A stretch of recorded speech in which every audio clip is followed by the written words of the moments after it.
Hello everyone, ఈ వీడియోలో నేను మీకు ఒక గులాబ్ జామ్ రెసిపీ షేర్ చేయబోతున్నాను. గులాబ్ జామ్ అంటే చాలా వీడియోస్ దొరుకుతాయి కదా యూట్యూబ్లో, ఏముంది అనుకోకండి. ఈ గులాబ్ జామ్ స్పెషల్ అనమాట. ఏంటంటే స్వీట్ పొటాటోతో చేశాను. నిజంగా అసలు ఎక్స్పెక్టే చేయలేదు ఇంత బాగా వస్తాయని. అందుకోసమే మీతో షేర్ చేస్తున్నాను. టేస్ట్ కూడా అమేజింగ్ ఉంది, నిజంగా చాలా బాగుంది. ఇంకెట్లా చేయాలనేది చూపిస్తాను. ఫస్ట్ అయితే స్వీట్ పొటాటోతో చేశాను కదా, స్వీట్ పొటాటోస్ని మనం ఒక 3-4 అవర్స్ నానబెట్టుకోవాలి. ఎందుకంటే దానిపైన మట్టి బాగా ఉంటుంది. సో కంపల్సరిగా ఒక 4 అవర్స్ అయినా వాటర్లో నానబెట్టుకున్నారనుకోండి, మట్టి మొత్తం డౌన్కి వెళ్ళిపోతుంది. సో అప్పుడు మంచిగా వాష్ చేయవచ్చు. తర్వాత బాగా వాష్ చేసుకొని దాన్ని ఉడకబెట్టుకోవాలి. ఇంకా గులాబ్ జామ్ కాబట్టి ఫస్ట్ పాకం అయితే రెడీ చేసుకోవాలి. 1 కప్ షుగర్కి 2 కప్స్ దాకా వాటర్ వేసేసి షుగర్ని బాగా కరిగేదాకా కలుపుకోవాలి.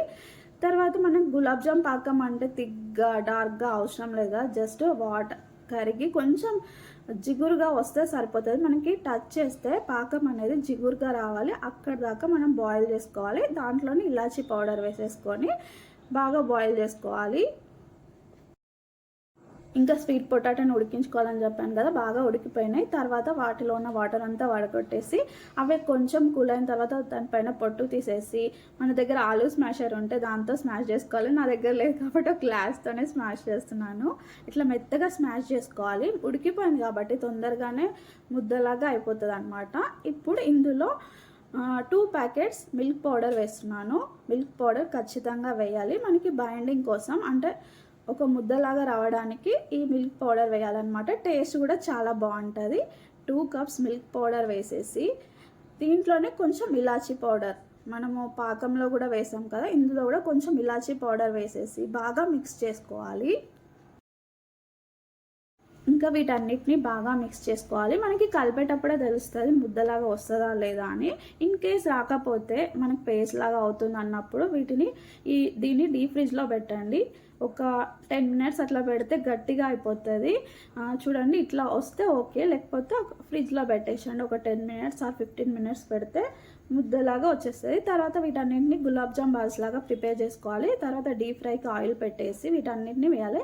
ఇక్కడ ఒక విషయం గుర్తుంచుకోండి, వీటన్నిటిని అంటే అన్నీ చేసేసి వేయడం కాదు, ఒక 5-6 మాత్రమే వేయాలి.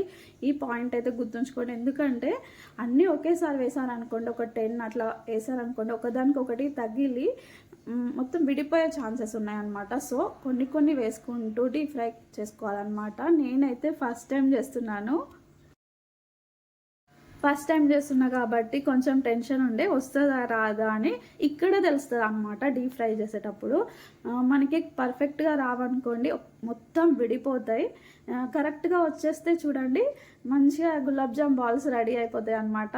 నాకు చాలా టెన్షన్ పడ్డా. ఈ కలర్ చేంజ్ అయిపోయిన తర్వాత నా హ్యాపీనెస్కి అవధులు లేవు. నిజంగా చూడండి, మంచిగా గులాబ్ జామ్ లాగానే డార్క్ కలర్లోకి చేంజ్ అవుతున్నాయి. అప్పుడు అమ్మాయ ఇంకా ఇది వచ్చేసిందంటే ఇంకా గులాబ్ జామ్ రెడీ అయిపోయినట్టే కదా, ఇక్కడ తెలుస్తుంది. అందుకోసమే వీటన్నిటిని మంచిగా డీప్ ఫ్రై చేసుకోవాలన్నమాట. నేను చెప్పినట్టుగా ఒకటేసారి వేయకండి, ఒక 5-6 అట్లా వేసేసుకోండి. అప్పుడు మంచిగా ఫ్రై అవుతాయి అన్నమాట. ఇట్లా కలర్ చేంజ్ అయ్యేదాకా ఫ్రై చేసుకొని మనం ఆల్రెడీ షుగర్ పాకం రెడీ చేసాం కదా, అందులో వేసేసి కూల్ అయిన తర్వాత ఇంకా మన ఇష్టం.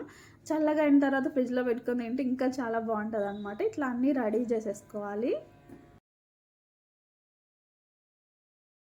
చూడండి, గులాబ్ జామ్ బాల్స్ అన్ని షుగర్ పాకంలో వేసాను. ఒక 15 మినిట్స్ అట్లా ఉంచితే పాకం అంతా అబ్జర్వ్ చేసుకుంటుంది అనమాట.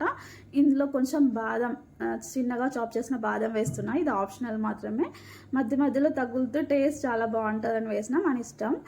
ఇంకా వీటన్నిటిని కలిపేసుకొని వేడిగా తింటారో లేకపోతే ఫ్రిడ్జ్లో పెట్టుకొని తింటారో మన ఇష్టం అనమాట. ఫ్రిడ్జ్లో పెట్టుకొని చల్లగా తింటే ఇంకా చాలా బాగుంటుంది. చూడండి ఎంత పర్ఫెక్ట్గా వచ్చిందో. ఈ వీడియో నచ్చితే లైక్ చేయండి, మీ ఫ్రెండ్స్కి షేర్ చేయండి, అండ్ సబ్స్క్రైబ్ చేసుకోవడం మాత్రం మర్చిపోవద్దు.